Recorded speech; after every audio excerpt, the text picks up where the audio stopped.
எப்படி யோசா மேல கையை வைத்தவன அந்த அபிஷேகம் வந்ததோ, அது போல இன்னைக்கு ஆவியானவர் நம்ம மேல அபிஷேகம் பண்ணி என்ன செய்ய போறாரு, அனுப்ப போறாரு.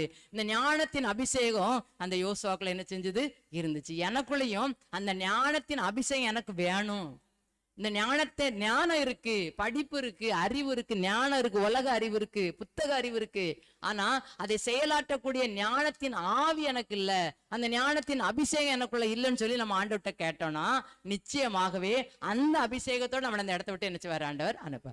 அந்த அபிஷேகம் நமக்குள்ள இருக்கும் பொழுதுதான் நாம் செய்கிற காரியங்கள் எல்லாம் என்ன செய்யும், வாய்க்கப்படும். நாம் செய்கிற எல்லா காரியங்களையும் வாய்க்கப்படும். அபிஷேகத்தோடு இந்த இடத்த விட்டு நம்ம என்ன செய்ய போறோம், கடந்து போக போறோம். ஆண்டவரே, என் வாழ்க்கையில நாங்க என்ன காரியம் செஞ்சாலும் அந்த காரியம் என்ன செய்யணும், வாய்க்கப்படணும். நான் அந்த காரியத்தை சில நேரம் புத்தி இல்லாம செஞ்சுட்டு அந்த காரியம் நடக்கலன்னு சொல்லி நம்ம வருத்தப்படுவோம். அதனாலதான் ஆண்டவர்கிட்ட இன்னைக்கு கேட்க போறோம், இந்த ஞானத்தின் ஆவி எனக்கு தாங்க, இந்த ஞானத்தின் ஆவியோடு அபிஷேகத்தோடு நான்